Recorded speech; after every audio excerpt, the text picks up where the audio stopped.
Hello everyone, आज हम पढ़ने वाले हैं क्लास 10th की पोइम नंबर 6 जिसका नाम है my mother eight 66। My mother eight 66 लिखी है कमला दास ने। तो चलिए आइए शुरू करते हैं। इस नज़म के पहली 5 लाइन्स में शायरा को वो दिन याद आता है जब वो अपनी माँ के घर से कार में सवार होकर चीन जा रही थी, जहाँ से उसने एक फ़्लाइट पकड़नी थी। शुक्रवार की सुबह थी और उसकी माँ भी इसके बगल में बैठी हुई थी।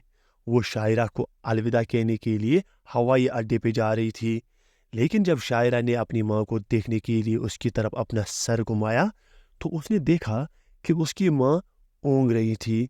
उसका मुंह खुला हुआ था और उसका चेहरा एक मुर्दे के चेहरे जैसा बहुत ही पीला लग रहा था।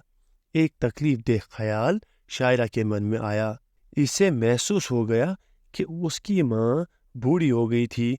इस नज़म में 5 से 10 तक की जो लाइन्स है, इनमें शायरा ने अपनी माँ के पीले पड़े हुए और बूढ़े चेहरे का ख्याल को अपने मन से निकाल दिया। वो बाहर की तरफ उगे हुए छोटे छोटे दालखियों को देखने लगी जो कि तेज़ रफ्तार से दौड़ते हुए लग रहे थे। वो उन बच्चों को देखने लगी जो खुशी में अपने घरों से बाहर भागते हुए आ रहे थे। आखिर वो हवाई अड्डे पर पहुंच गई और शायरा ने अपनी सिक्योरिटी जांच करवाई। अब उसने कुछ गज दूर खड़ी हुई अपनी माँ की तरफ एक बार फिर से देखा।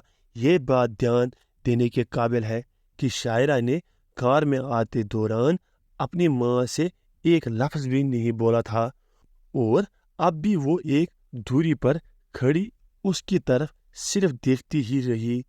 शायद ये इस बात का एक अफसोसनाक अक्स है कि आजकल के जवान लोग अपने बड़े बूढ़ों के लिए कितने बेपरवाह हो गए हैं।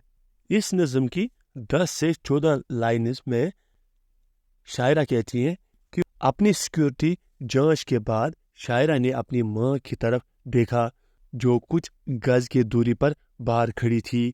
माँ बहुत पीली और कमज़ोर लग रही थी। उसका चेहरा सर्द मौसम के आखिरी दिनों वाले चांद की तरह हल्का पीला और सफ़ेद दिखाई दे रहा था।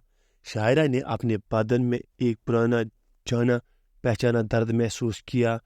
ये दर्द उसी तरह का था जो वो अपने बचपन में महसूस किया करती थी जब उस पर कोई डर छाया हुआ था। फिर भी उसने अपनी माँ से कोई लफ्ज़ न कहा।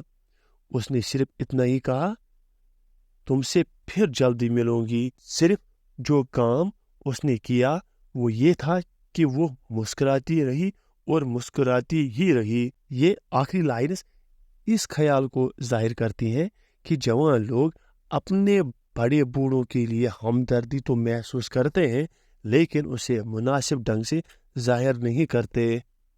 आज का ये वीडियो आपको कैसा लगा कमेंट्स में अपनी राय जरूर दें और हाँ, चैनल पे नए हो तो चैनल को लाइक करें, सब्सक्राइब करें और बेल आइकन दबाना ना भूलें। तो करना। मिलता हूँ आपको नए वीडियो में। Till then take care, bye bye.